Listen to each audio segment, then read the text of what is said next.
बिस्मिल्लाहिर्रहमानिर्रहीम। अस्सलाम वालेकुम डियर स्टूडेंट्स, हमने स्टार्ट किया है बिहेवियर साइकोलॉजी। बिहेवियर साइकोलॉजी हमारे साथ बीएसएन 6 सेमेस्टर का एक सब्जेक्ट है जिसका यूनिट 9 आज हम पढ़ने वाले हैं, जो कि हमारे साथ है theories of personality and behaviour. जैसे कि आप सब जानते हैं कि हमने डेवलपमेंटल साइकोलॉजी यानी जो 4th सेमेस्टर की साइकोलॉजी थी उसमें हमने पढ़ा था कि बहुत सारे थ्योरीज थे जो कि बिहेवियर से रिलेटेड थे, जैसे कि ह्यूमनिस्टिक थ्योरीज थी, बायोलॉजिकल थ्योरी थी, ठीक है, फ्रेड की थ्योरीज थी, एरिक एरिक्सन की थ्योरीज थी, इसके साथ साथ जो बिहेवियरिज्म थी वो थी, ठीक है, जो कि आप लोगों ने ऑलरेडी डिटेल के साथ पढ़ा है। हमारे चैनल के प्लेलिस्ट में भी मौजूद है डेवलपमेंटल साइकोलॉजी में, वहाँ से भी आप लोग दोबारा से रिमाइंड कर सकते हैं, ठीक है। तो वो सब जो है ना, वो सब सारे जो है ना वो पर्सनालिटी के बेस पे थे, ठीक है। वो बहुत ज़्यादा रिलेट कर देती थी पर्सनालिटी को, ठीक है, पर्सनालिटी के साथ, और उसका मेन फोकस भी पर्सनालिटी पे ही था, ठीक है, कि किस तरीके से हम बिहेवियर को बनाते हैं, ठीक है, किस तरीके से हम बिहेवियर परफॉर्म कर देते हैं, किस तरीके से हमारा जो कॉन्शियस अनकॉन्शियस वगैरह माइंड होती है, ठीक है, वो किस तरीके से बनती है, उसका मतलब क्या है, वो उसके उसके वजह से हम कौन सा बिहेवियर परफॉर्म कर देती है, इन सारों बातों पे ये जितनी भी थ्योरीज है वो बनी थी, ठीक है। तो आज की जो लेक्चर है उसका मेन फोकस किस चीज़ पे होगा, बिहेवियर पे होगा। ये जितनी भी हमने थ्योरीज पढ़े हैं ना, इसका पर्सनालिटी से हम रिलेट करते थे ना पहले, अब हम इसको पढ़ेंगे कि इसका मेन जो असर था, बिहेवियर था, वो किस तरीके से निकल आता था, ठीक है। तो उस पर हम फोकस करेंगे। तो आइए स्टार्ट लेते हैं। स्टार्ट लेने से पहले आप लोगों से एक छोटा सा रिक्वेस्ट है कि अगर आप हमारे चैनल लेक्चर्स बाय अनाया किम्यू पे नए हैं तो हमारे चैनल लेक्चर्स बाय अनाया किम्यू को सब्सक्राइब करें, प्रेस द बेल आइकन ताकि नेक्स्ट वीडियो का नोटिफिकेशन मिल सके। अगर वीडियो पसंद आ जाए तो वीडियो को लाइक करें, कमेंट करें और अपने दोस्तों के साथ भी शेयर करें। अच्छा स्टूडेंट्स, ऑब्जेक्टिव्स की तरफ चलते हैं। तो ऑब्जेक्टिव्स में लिखा गया है कि at the end of this unit learner will be able to understand theories of personality and behaviours, ठीक है। पहले हम अंडरस्टैंड करेंगे कि कौन कौन सी थ्योरीज हैं, जैसे मैंने आप लोगों को बताया ना कि फ्रेड की थ्योरी, एरिक एरिक्सन की थ्योरी, इसके साथ साथ ह्यूमनिस्टिक थ्योरी, बिहेवियरिज्म, ठीक है, बायोलॉजिकल थ्योरी, साइकोसेक्सुअल थ्योरी, ठीक है, साइको एनालिटिकल थ्योरी, इन सब के बारे में पहले जानेंगे। फिर उसके बाद हम डिस्कस करेंगे कि इसका बिहेवियर के साथ क्या ताल्लुक है, ठीक है।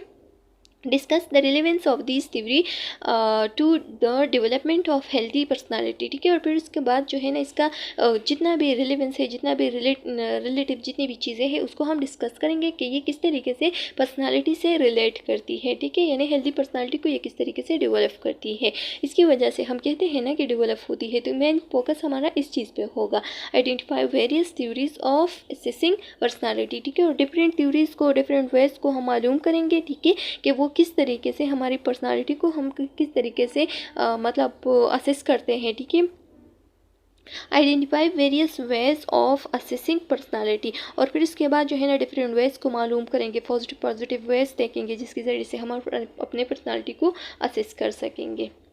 अच्छा स्टूडेंट्स, तो फर्स्ट ऑफ ऑल हम जानेंगे कि व्हाट इज़ पर्सनालिटी, पर्सनालिटी होती क्या है। तो जैसे कि आप लोग जानते हैं कि हमारे एटीट्यूड, हमारा बिहेवियर जो हम शो करते हैं, ठीक है, तो उसी को हम क्या कहते हैं, उसी को हम पर्सनालिटी कहते हैं। जैसे कि फॉर एग्जांपल मैं आप लोगों को एक एग्जांपल देती हूँ कि हमारे क्लास में दो ऐसे लड़के हैं जिसका नाम सैम है, ठीक है। फॉर एग्जांपल एक का नाम भी जावेद है, दूसरा का नाम भी जावेद है, ठीक है।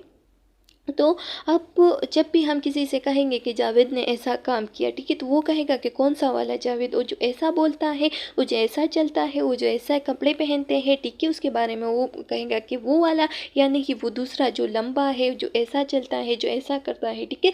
तो यानी इसी तरीके का वो जो है ना वो उसको पहचानने की कोशिश करेंगे, ठीक है। तो जब वो जिस ट्रेड्स और जिस पर्सनालिटी और जिस एटीट्यूड और जिस बिहेवियर के ज़रिए से जो उस बंदे का पहचान बन गया है, ठीक है, और दूसरा भी उसको पहचानने की कोशिश करता है उस एटीट्यूड, बिहेवियर वगैरह के ज़रिए से, तो इसी चीज़ को हम क्या कहते हैं, पर्सनालिटी कहते हैं।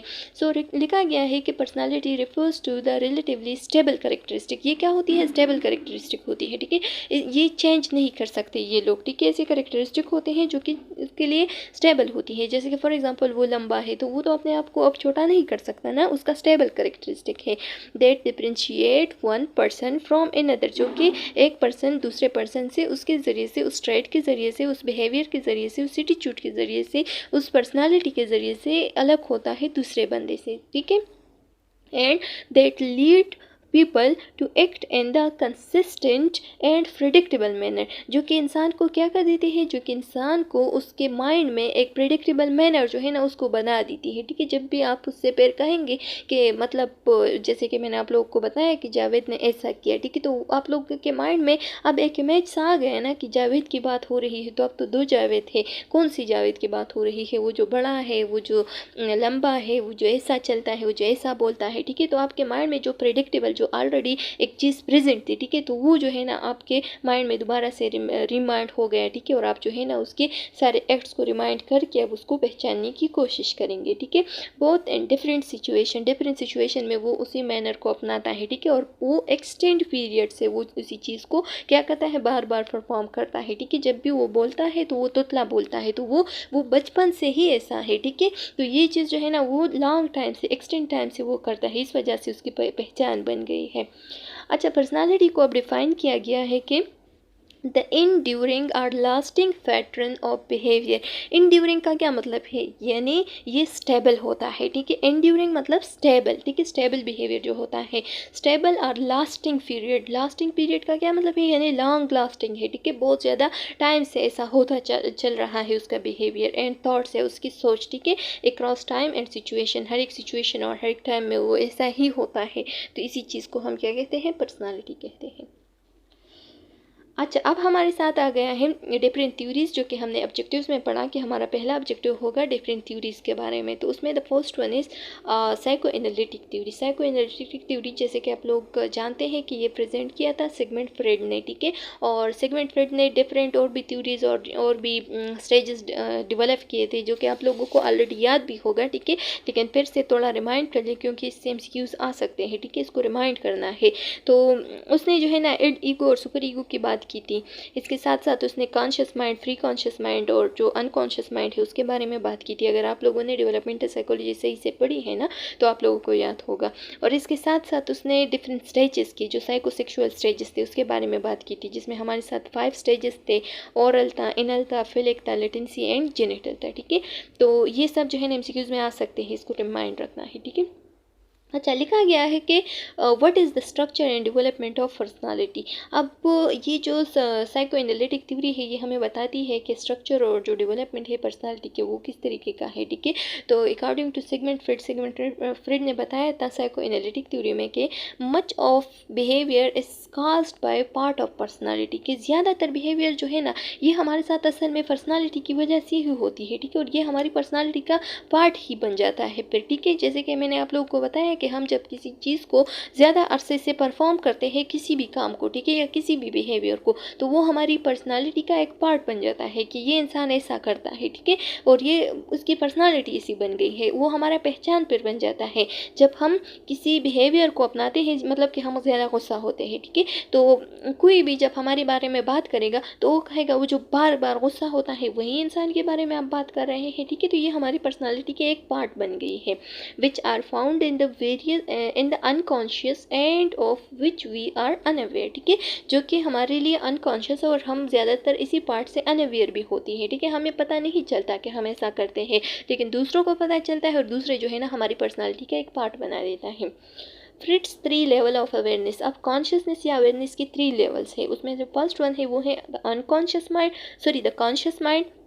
जो कॉन्शियस माइंड होती है ना ये असल में वो पार्ट ऑफ लाइफ होती है, या वो चीज़ें होती है जो कि हमें याद हो। ठीक है, जो हम इजीली उसको याद करवा सकते हैं। ठीक है, जो कि हमें ऑलरेडी याद हो तो उसको हम कॉन्शियस माइंड में डालते हैं, उन चीज़ों को जो कि हमें ऑलरेडी याद हो। ठीक है, फ्री कॉन्शियस वो होती है जो कि हम उससे अभी अवेयर नहीं है, लेकिन अगर हम अपने माइंड पे थोड़ा जोर डालें, थोड़ा दबाव डालें तो हम उससे अवेयर जल्दी से हो सकते हैं। जैसे कि अगर आप लोग जानने की कोशिश करें कि हमारा बचपन कैसा गुजरा था, ठीक है, तो अपने जहन पे थोड़ा सा बोझ डाल के तो आपका जहन आपको बता देगा, आपको कॉन्शियस माइंड में लाएगा। ठीक है, कि हाँ आपने ऐसा ऐसा गेम खेला था, ऐसा हुआ था। ठीक है, ये सब जो है ना, या आपके साथ कोई ऐसी स्ट्रेटेजी हुई थी। ठीक है, तो ये जो जितनी भी चीज़ें हैं ये प्री कॉन्शियस माइंड जो है ना ये कॉन्शियस में कन्वर्ट हो सकता है।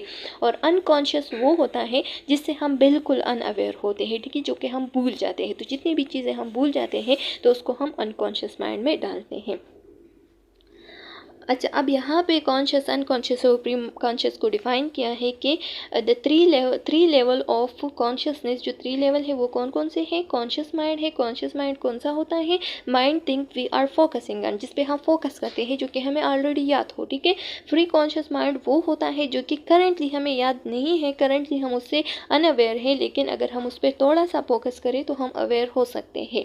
एंड अनकॉन्शियस माइंड वो होता है mind that which are unaware of, ठीक है, जिससे हम बिल्कुल अनअवेयर है, जो कि हमें बिल्कुल याद ही नहीं है, ठीक है। जैसे कि फॉर एग्जांपल आप लोगों को याद है कि मतलब आपका स्कूल फर्स्ट डे किस तरीके का था, ठीक है, आपने स्कूल के फर्स्ट डे में क्या किया था, आप रोए थे, हंसे थे, ये सब चीज़ें, ठीक है। तो अगर आपको याद हो तो फिर तो वो फ्री कॉन्शियस माइंड में है, लेकिन अगर आपको याद नहीं हो, आप बिल्कुल नामालूम हो उसी चीज़ से, ठीक है, तो ये जो है ना, ये हमारे साथ किस चीज़ में होते हैं? अनकॉन्शियस माइंड में होते हैं। अच्छा स्टूडेंट्स, ये रिमेंबर रखना है कि अगर MCQs में आ जाए कि ज़्यादातर जो ख्वाब हम देखते हैं, तो ये चीज़ें जो है ना, ये हमारे साथ हो गई होती हैं, ठीक है, लेकिन ये हमारे अनकॉन्शियस माइंड में होते हैं, ठीक है। तो जितनी भी ख्वाब देखना वगैरह होती है और बाद में जब हमें याद आता है कि ये तो मैंने ख्वाब में देखा था ऐसा ऐसा चीज़, ठीक है, तो ये चीज़ें जो है ना, ये हमारे अनकॉन्शियस माइंड में, हमारी याददाश्त जो है ना, वो प्रेजेंट होती है। तो अगर ख्वाब देखना वगैरह MCQs में आ जाए तो फिर आप लोगों ने डायरेक्टली अनकॉन्शियस को ही टेक करना है। अच्छा, next one is psychoanalysis. Fried theory of personality. Fried theory suggests that personality is composed of the id, the ego and the super ego, ठीक है। id, ईगो और सुपर ईगो के बारे में मैंने आप लोगों को बताया, और ये हमने डेवलपमेंटल साइकोलॉजी में बहुत डिटेल के साथ भी पढ़ा था कि id वो होता है जो कि हमारी ग्रेटिफिकेशन होती है, ठीक है, जो कि हमारी क्या होती है? ख्वाहिश होती है, जो हमारी विश होती है कि हम बस इसको पूरा करना चाहते हैं और ये किसी भी हाल में पूरा होना चाहिए, ठीक है। और ये ज़्यादातर हमारी जो क्या होती है, जो हमारी नाअक्ली होती है, ठीक है, ज़्यादातर, क्योंकि हम चाहते हैं कि बस ये काम हो जाए, दूसरे जाए बाहर में, ठीक है। जैसे कि फॉर एग्जांपल अगर आप लोग बिल भरना चाहते हैं, ठीक है, तो बिल भरने के लिए कितना बड़ा कतार जो है ना, वो लाइन जो है ना, वो लगा होता है। अब वो जो पीछे वाला इंसान है वो कोशिश करेगा कि मैं जल्द से जल्द जो है ना आगे चला जाऊँ, ठीक है, इस कतार के सबसे आगे हो जाऊँ और ये काम जो है ना मैं जल्दी से परफॉर्म करके चला जाऊँ, जबकि बाकी टाइम में आप फिर कुछ भी नहीं करते, आप फ्री होते हैं, लेकिन आपका ग्रेटिफिकेशन, आपका सेटिस्फेक्शन जो है ना, वो यही चाहता है कि बस आप ये काम जल्दी से करके फारिग हो जाए तो आपको सेटिस्फेक्शन मिलेगी, ठीक है। तो जितनी भी चीज़ें हम अपने ग्रेटिफिकेशन और अपने सेटिस्फेक्शन के लिए करते हैं तो उसको हम इट कहते हैं। जैसे for example, it is the unorganised inbound part of personality. ये इनबाउंड पार्ट होती है, अनऑर्गेनाइज पार्ट होती है पर्सनालिटी के, ठीक है, जो कि हमारे टेंशन को रिड्यूस कर देती है, लेकिन बाद में हमें एंजाइटी की तरफ लीड कर सकते हैं। अब एंजाइटी की तरफ हम बाद में किस तरीके से लीड हो सकते हैं? फॉर एग्जांपल, आप लोगों ने आईफोन लेना है, ठीक है, और आप लोगों के पास पैसे नहीं है, तो आप लोग क्या करते हैं? आप लोग सोचते हैं कि बस बैंक से कर्जा लूँगा और आईफोन ले लूँगा, ठीक है, लेकिन बाद में आप लोगों के पास तो पैसे नहीं होंगे। तो अब आपने आईफोन तो ले लिया, अपने ग्रेटिफिकेशन, अपने सेटिस्फैक्शन के लिए अपने इट को पूरा कर दिया, ठीक है, आईफोन ले लिया, लेकिन अब आपको ये एंजाइटी होगी कि इसकी जितनी भी पैसे हैं वापस देना, जो कर्जा वापस देना है, ये मैं किस तरीके से पे करूँगा, ठीक है। तो ये चीज़ आपको एंजाइटी की तरफ लीड कर सकता है। Purpose is to immediately reduce tension. Immediately आप जो है ना चाहते हैं कि बस मेरा जो टेंशन है वो रिड्यूस हो जाए। ये टेंशन किसी भी चीज़ के लिए हो सकती है, जैसे कि हंगर हो गया, सेक्स हो गया, ठीक है, एग्रेशन हो गया एंड अदर प्रिमिटिव इम्पल्स, कोई भी इम्पल्स हो सकती है, ठीक है। ईगो, अब ईगो क्या होती है? ईगो जो है ना, ये हमारे साथ वो एनर्जी होती है जो कि हमें ऑर्डर देती है कि अगर हम ये काम करते तो इसकी जो साइड इफ़ेक्ट्स है या जो रिज़ल्ट है वो ऐसा आ सकता है। जैसे कि फॉर एग्जांपल, इड आपको कहती है कि बस जाके इस बंदे को 2 चपेड़ मारो, ठीक है, लेकिन ईगो आपको कहती है कि अगर आप चपेड़ मारे तो इसका कोई ना कोई रिएक्शन भी हो सकता है, ठीक है। एक्शन का रिएक्शन होता है ना, तो इसका अपना भी कोई रिएक्शन होगा, तो जब उसका रिएक्शन होगा तो वो भी मुझे 2-3 मारेगा, ठीक है। तो ये चीज़ जो है ना, ये हमें ईगो बताती है। और फिर सुपर ईगो जो है ना, ये सुलह करवा देती है इड और ईगो के दरमियान, ठीक है, यानी जितनी भी सुलह होती है कि बस ये सुपर ईगो जो है ना, ये हमें बताती है कि ये रॉन्ग वे है और ये सही वे है, ठीक है, आपने सही वे पे चलना है या रॉन्ग वे पे चलना है, तो ये सुपर ईगो का काम होता है। Ego restrain instinctual energy in order to maintain the safety of the individual and to help the person to be a member of society. ठीक है, ईगो जो है ना ये हमारी हेल्प करवा देती है कि किस तरीके से एक इंसान की सेफ्टी कर सके। ठीक है, जो भी इंसान है जो भी एड को पूरा करना चाहता है तो उसके सेफ्टी के लिए जो हम काम परफॉर्म कर देते हैं, हमारी पर्सनालिटी जो काम कर देती है, हमें जो सोच आता है, तो इसको हम ईगो कहते हैं। ठीक है, एंड सुपर ईगो क्या होती है? Super ego the right and wrong of society and consist of the conscious of the conscience and the ego ideal. ठीक है, ये जो सुपर ईगो है ये असल में सही बंदा ये है। ठीक है, ये जो है ना हमें सही रास्ता दिखाता है कि ये जो है ना ये रास्ता सही है और ये रास्ता गलत है, अपने इस रास्ते पे जाना है। ठीक है, तो ये सुपर ईगो का मेन मकसद यही होता है। ठीक है, जैसे कि यहाँ पे एग्जांपल दिया गया है कि फॉर एग्जांपल ये जो एड है ना ये ज़्यादातर इंसान जो है ना वो एड कर देते हैं। ठीक है, हर इंसान के अंदर जो है ना एड पाई जाती है। ठीक है, हर इंसान सोचता है कि बस मेरा काम हो जाए और बाकी जाए बाढ़ में। ठीक है, हमारी सारी बॉडी जो है ना वो एड से ही भरा हुआ है। ठीक है, तो आप लोग देख सकते हैं कि एड को कितना बड़ा पार्ट दिया है। ठीक है, ये जो एड को कितना बड़ा पार्ट दिया है, ये सारा एड है। ठीक है, फिर ये जो है ना ये सुपर ईगो और ईगो हो गई। ठीक है, ये दो पार्ट्स। तो ये जो ईगो है ये हमें क्या करती है? ये हमें बचाती है कि आपने ऐसा नहीं करना है। ठीक है, हमारी पर्सनालिटी को प्रोटेक्ट करती है। ठीक है, और सुपर ईगो का भी यही काम है कि हमें सही रास्ता दिखाता है कि ये सही रास्ता है और ये गलत रास्ता है। ठीक है, ये जो ईगो है ये हमें सोसाइटी का एक मेंबर समझने की कोशिश करता है कि आप इस सोसाइटी में रह रहे हैं, तो अगर आप ऐसा काम करें तो आपकी बदनामी हो सकती है, आपकी बेइज्जती हो सकती है। ठीक है, और जो सुपर ईगो है तो ये हमें बताती है कि हाँ आपने अगर ऐसा किया तो ये गलत रास्ता है और ये सही रास्ता है। ठीक है, आप इसके बरअक्स इसकी पॉजिटिविटी की तरफ भी जा सकते हैं, ये पॉजिटिव काम भी आप परफॉर्म कर सकते हैं। अच्छा, अब लिखा गया है कि the ego and the super ego are continually in conflict with one another. Life के हर एक मोमेंट पे, हर एक पार्ट पे, हर एक जगह पे ये जो ईगो और सुपर ईगो है ये एक दूसरे के साथ कन्फ्लिक्ट में रहती है। ठीक है, कि मैं ये काम करूँ या ना करूँ। ठीक है, आईफोन ले लूँ या ना ले लूँ। ठीक है, अगर आईफोन ले लिया तो ऐसा हो जाएगा कि चोरी ना हो जाए, अगर चोरी हो गया तो पैसे भी ज़ाया। ठीक है, और आईफोन भी गया। ठीक है, तो ये सारी चीज़ें जितनी भी हम सोचते रहते हैं तो ये ईगो और सुपर ईगो का ही काम होता है। ठीक है, दिस कन्फ्लिक्ट जनरेट एंजाइटी, और इस कन्फ्लिक्ट की वजह से हमें एंजाइटी हो जाती है कि अगर मैं ऐसा काम करूँ तो ऐसा हो सकता है, अगर ना करूँ तो ऐसा हो सकता है, तो ये हमें एंजाइटी की तरफ लीड कर सकते हैं।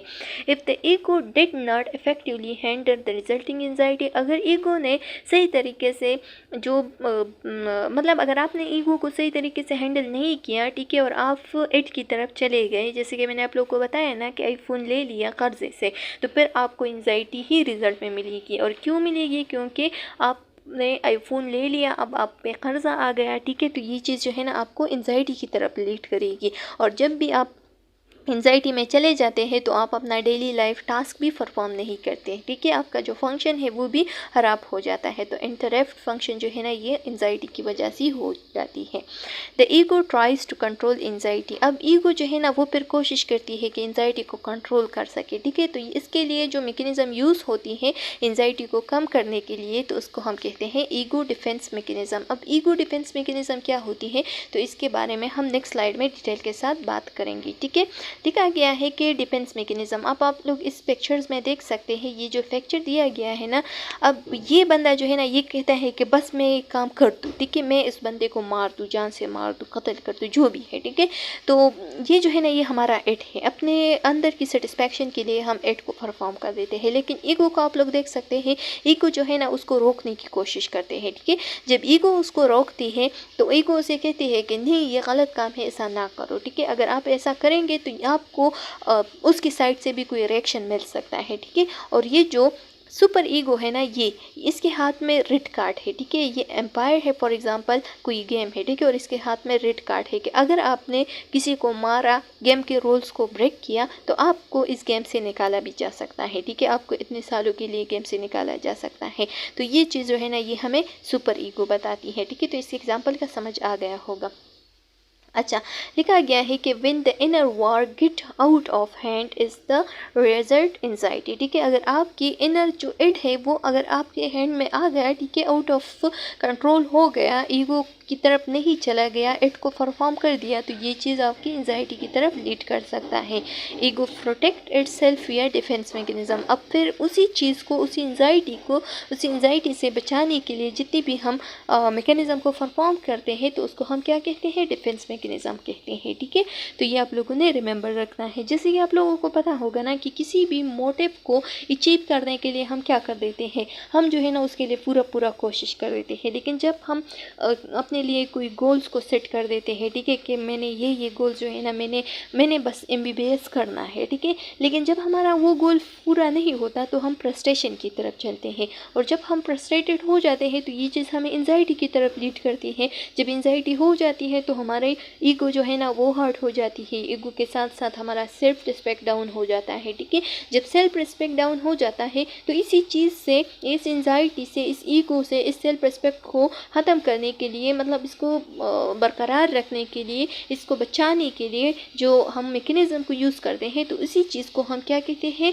ईगो डिफेंस मैकेनिज्म कहते हैं, जो कि हमें प्रोटेक्ट कर देती है अगेंस्ट एंजाइटी। ठीक है, अगेंस्ट एंजाइटी से हमें वो प्रोटेक्ट कर देती है। ठीक है, और वो हमें फील करवा देती है, मतलब कुछ ऐसे आइडियाज़, कुछ ऐसे एक्टिविटीज़ वो हमसे करवा देती है जिसके ज़रिए से हमें फील हो जाती है कि हम फेलियर नहीं है। ठीक है, फिर जो है ना आप लोगों ने रिमेंबर रखना है कि हमारे साथ दो टाइप्स हैं डिफेंस मैकेनिज्म की। एक होती है डायरेक्ट डिफेंस मैकेनिज्म और एक होती है इनडायरेक्ट डिफेंस मैकेनिज्म। ये आपको स्लाइड से नहीं मिलेगी लेकिन ये आप लोगों ने रिमेंबर रखना है। ठीक है, डायरेक्ट डिफेंस मैकेनिज्म ऐसी एक्टिविटीज़ होती हैं जो कि हम परफॉर्म कर देते हैं लेकिन कॉन्शियसली परफॉर्म कर देते हैं। ठीक है, इंटेंशनली उसी चीज़ को हम कर देते हैं कि जितनी भी हमारी जो फेलियर वाले काम है जो भी है, ठीक है, उसको हम भूल जाए। ठीक है, तो उसकी एग्जांपल हम ले सकते हैं कि हम विड्रा कर देते हैं कि मतलब फॉर एग्जांपल हम चाहते हैं कि हम क्लास को टॉप कर ले, लेकिन हमें इतनी एबिलिटी नहीं है, अल्लाह ने हमें इतने गॉड गिफ्टेड माइंड नहीं दिया है, ठीक है, जिसके ज़रिए से हम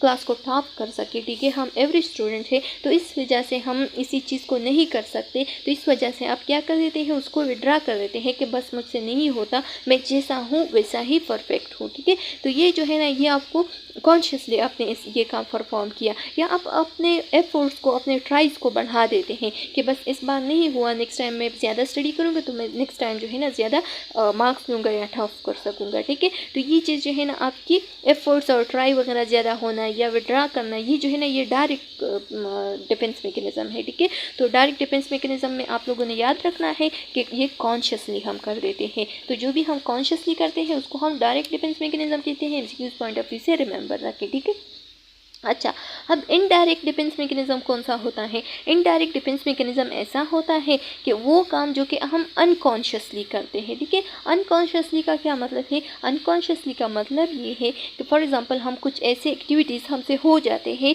जो कि हम जो फेलियर है और जो भी लव वन की डेथ वगैरह है उसको हम भूल जाते हैं उसकी वजह से। ठीक है, तो जो हम भूल जाते हैं अनकॉन्शियसली, ठीक है, तो उसी चीज़ को हम क्या कहते हैं, इनडायरेक्ट में डालते हैं। अब इनडायरेक्ट में फॉर एग्जांपल हमारे साथ जो है ना एक्ट आउट जो है ना उसका एग्जांपल हम ले सकते हैं। एक्ट आउट का क्या मतलब है? एक्ट आउट का मतलब ये है कि फॉर एग्जांपल हम क्या करते हैं, हम जो है ना जब हमसे कोई गलत काम हो जाता है तो हम डायरेक्ट ही चीखना चलाना वगैरह शुरू कर देते हैं। तो ये जो चीखना चलाना है, एंगर वगैरह शो करना है, तो ये क्या है, ये अनकॉन्शियसली स्टेट है। ठीक है, ये हम खुद नहीं कर रहे, हम ये नहीं सोचते कि हम ये कर ले, ठीक है, लेकिन हमसे हो जाता है। तो ये चीज़ जो है ना ये हमारी जितनी भी एंजाइटी है उसको कम कर देती है। ठीक है, और अनकॉन्शियसली हमसे ऐसे काम हो जाते हैं जो कि हम उसको फिर कहते हैं कि ये इनडायरेक्टली डिफेंस मैकेनिज्म हो गए। ठीक है, तो अनकॉन्शियसली जब भी आता है तो उसको हम इनडायरेक्ट कहते हैं, और जो कॉन्शियसली एक्टिविटी हम परफॉर्म कर देते हैं किसी भी चीज़ को भूलने के लिए, तो ये हमारे साथ डायरेक्ट डिफेंस मैकेनिज्म में आता है। तो ये आप लोगों ने रिमेंबर रखना है। ईगो प्रोटेक्ट इटसेल्फ विया डिफेंस मैकेनिज्म। ईगो को प्रोटेक्ट करने के लिए, ईगो जो है ना अपने आप को प्रोटेक्ट करने के लिए जो मैकेनिज्म यूज़ कर देती है, तो इसी को हम क्या कहते हैं, डिफेंस मैकेनिज्म कहते हैं। Defence mechanism reduce redirect anxiety by distorting reality. ठीक है, रियलिटी को दिखाने के लिए या एंजाइटी को रिड्यूस करने के लिए, रीडायरेक्ट करने के लिए जो मैकेनिज़्म हम यूज़ करते हैं, तो इसी को हम डिफेंस मैकेनिज़्म कहते हैं।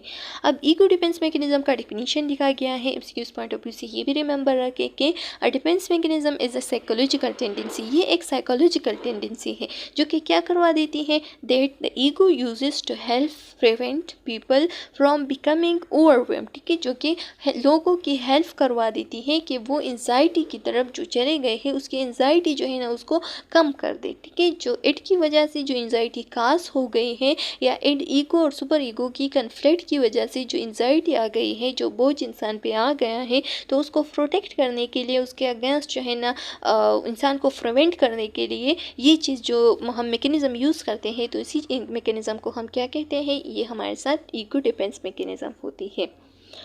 Defence mechanism operate it N unconscious level. मैंने आप लोगों को बताया कि ये कॉन्शियस भी होता है, अनकॉन्शियस भी होता है। ठीक है, we are not aware of them.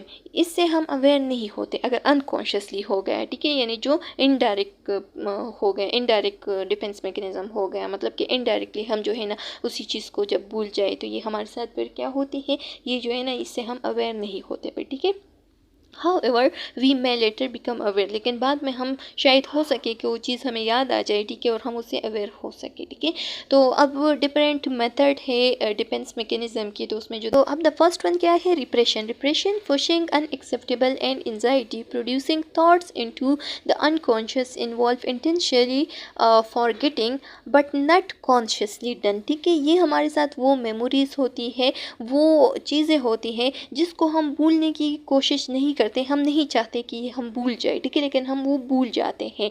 तो वो चीज़ें जो हम नहीं चाहते कि हम इसे भूलें और वो हम भूल जाते हैं, तो वो जो है ना अनकॉन्शियसली और इनवॉलेंट्री हो जाती है। ठीक है, हम कॉन्शियसली उसको नहीं करते, लेकिन अनकॉन्शियसली और इनवॉलेंट्री जब वो चीज़ हम भूल जाते हैं, तो उसी चीज़ को हम क्या कहते हैं, इसको हम रिप्रेशन कहते हैं। जैसे कि फॉर एग्जांपल किसी लव वन की बर्थडे भूल जाना। ठीक है, तो ये जो है ना ये हमारे साथ रिप्रेशन में आती है। द नेक्स्ट वन इज, तो अब है रिग्रेशन। रिग्रेशन क्या होती है, रिग्रेशन जो है ना जब कोई पॉजिटिव वे के साथ, स्ट्रेस के साथ डील करना चाहता है और फिर भी उसका स्ट्रेस जो है ना वो ख़त्म नहीं होता। ठीक है, तो जब वो उस तरीके को बार बार अपनाता है और उसका स्ट्रेस ख़त्म नहीं होता, तो वो वापस ये अपने पुरानी तरीके की तरफ चलता है। जैसे कि फॉर एग्जांपल उसने बचपन में जो तरीका यूज़ किया था रिग्रेशन के लिए या अपने स्ट्रेस को मैनेज करने के लिए, कि वो जो है ना वो चीज़ों को फिर उठा के फेंकता था। ठीक है, तो उसका स्ट्रेस ख़त्म हो जाता था, वो सेटिस्फाई होता था। तो उसी तरीके को वो दोबारा से अपनाता है, तो इसको हम रिग्रेशन कहते हैं। जैसे कि जब भी वो उसको गुस्सा आता है, उस पर स्ट्रेस आ जाता है, तो वो चीज़ों को उठा के तोड़ फोड़ करेगा। ठीक है, उसको टूटे तोड़ना फोड़ना वगैरह शुरू कर देता है। ठीक है, तो ये चीज़ जो है ना ये रिग्रेशन में आता है और इससे हमेशा उसको ही हार्म होगा। ठीक है, ये जो है ना उसके लिए हार्मफुल होता है, तो इसको हम क्या कहते हैं, रिग्रेशन कहते हैं।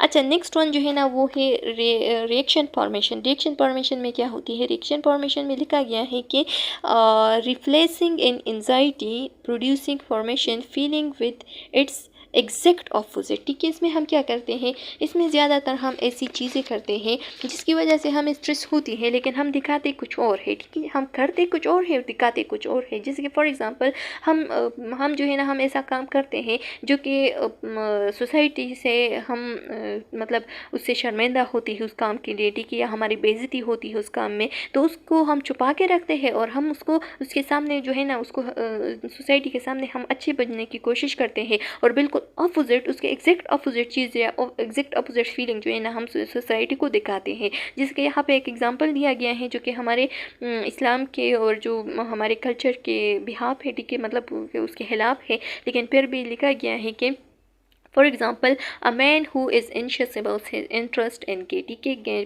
जितने भी गे मैन होते हैं तो उसमें एक मैन का इंटरेस्ट है, लेकिन वो बार बार किसी औरत को या बार बार वो ज़्यादा औरतों को डेट करवाता है एक वीक में बार बार। ठीक है, और वो सोसाइटी को शो करता है कि उसका इंटरेस्ट जो है ना वो औरतों में है, जबकि उसका इंटरेस्ट जो है ना वो रियली उसकी जो अंदर की फीलिंग्स होती है वो किस चीज़ में है, एक गे मैन में है। ठीक है, लेकिन वो सोसाइटी को नहीं दिखाता क्योंकि उस चीज़ से उसको शर्मिंदगी होती है। तो ये जो चीज़ होती है इसको हम रिएक्शन फॉर्मेशन होती कहते हैं। ठीक है, जो कि अपोजिट फीलिंग को दिखाता है।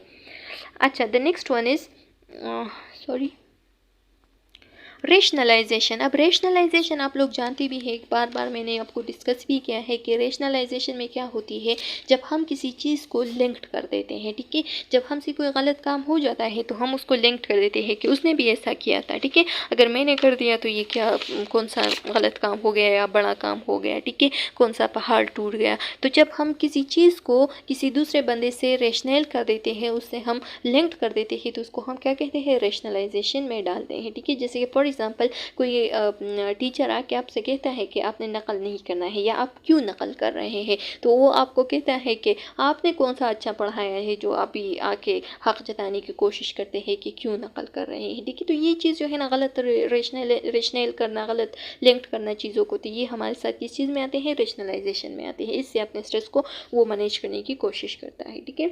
Next one is denial. Denial मतलब किसी चीज़ को बिल्कुल मानना ही नहीं, ठीक है। वो बिल्कुल उसी चीज़ को इग्नोर कर देता है, बिल्कुल उसी चीज़ को मानता ही नहीं है, जो कि रियलिटी में वो चीज़ मौजूद होता है। तो जब हम रियलिटी से बिल्कुल मुंह मोड़ लेते हैं, ठीक है, और उसको बिल्कुल मानते ही नहीं है, तो इससे हमें क्या हमारा स्ट्रेस जो है ना वो मैनेज हो जाता है, ठीक है, वो थोड़ा कम हो जाता है, हमारा डिफेंस मैकेनिज्म हो जाता है और इसको हम डिनाइल कहते हैं, ठीक है। जैसे कि फॉर एग्जांपल किसी की लव वन की डेथ हो गई और वो इसी चीज़ को बिल्कुल मानते ही नहीं कि नहीं मैं मानती ही नहीं हूँ कि ऐसा हुआ है, ठीक है। तो ये हमारे साथ डिनाइल हुआ है, डिनाइल होता है।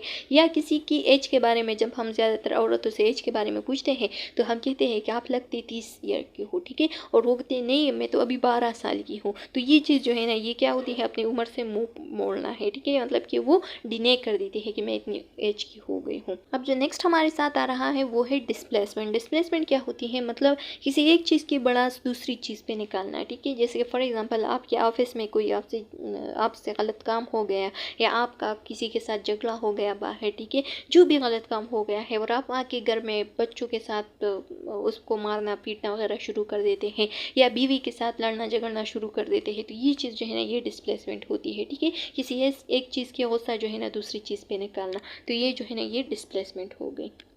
अच्छा, नेक्स्ट वन जो है ना वो है प्रोजेक्शन। अब प्रोजेक्शन क्या होती है, projection attributing one's own unacceptable feeling और believe to other perceiving the external world in term of one or personal own conflict. For example, a husband who has a hostile nature might attribute this hostility to his wife, ठीक है। इसमें ऐसा होता है projection में कि अपनी गलती को दूसरों पे थोपना, ठीक है। किस तरीके से, फॉर एग्जांपल एक हस्बैंड है, ठीक है, और उसकी जो गुस्सा है वो बहुत फीक पे रहता है, हमेशा वो गुस्सा रहता है, उसका मूड और नेचर जो है ना वो हॉस्टाइल है, ठीक है, गुस्से वाला है। लेकिन जब भी वो किसी से बात करता है तो वो क्या कहता है कि ये जो मेरी बीवी है ना इससे एंगर मैनेजमेंट ही नहीं होती, ये बार बार हर एक चीज़ पे ये गुस्सा होती है, इसके साथ यही प्रॉब्लम है, ठीक है। तो जब वो अपनी गलती है दूसरों पे या अपनी बीवी पे थोपता है तो इसी चीज़ को हम क्या कहते हैं, प्रोजेक्शन कहते हैं। And the last one is sublimation. अब सब्लिमेशन क्या होती है, तो सब्लिमेशन में लिखा गया है कि sublimation substitute socially acceptable behaviour for unacceptable impulses. जितनी भी हम अनएक्सेप्टेबल इम्पल्सिस हम में प्रेजेंट है, फॉर एग्जांपल हर एक इंसान में कुछ ना कुछ हासी और हामी होती है, ठीक है, तो उसकी जितनी भी वो जो पॉजिटिव पॉइंट है, फॉर एग्जांपल एक स्टूडेंट है और वो गेम में अच्छा है, ठीक है, तो जब वो गेम में अच्छा है और वो जो है ना स्टडी में बहुत ज़्यादा कमज़ोर है, तो जब वो गेम में अच्छा है तो वो अब कोशिश करेगा कि मैं गेम में इतना अच्छा हो जाऊँ कि मेरी पर्सनालिटी में ये चीज़ आ जाए, ठीक है, कि हर एक बंदा जो है ना मेरी पॉजिटिव पॉइंट के साथ मुझे पहचानेगा कि ये जो है ना वो जो गेम में बहुत ज़्यादा अच्छा है, वो जो क्रिकेट में बहुत ज़्यादा अच्छा है, वो जो हॉकी में बहुत ज़्यादा अच्छा है,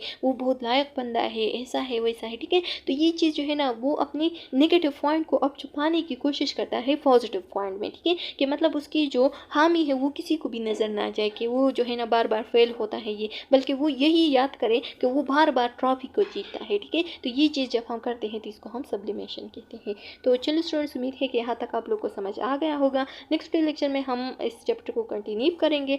उम्मीद है यहाँ तक समझ आ गया होगा। फिर भी अगर कोई क्वेश्चन कम्युनिकेशन है तो आप लोग कमेंट सेक्शन में पूछ सकते हैं, बहुत जल्द आप लोग को आंसर मिल जाएगा। नेक्स्ट वीक मिलते हैं, तब तक के लिए अल्लाह हाफिज़।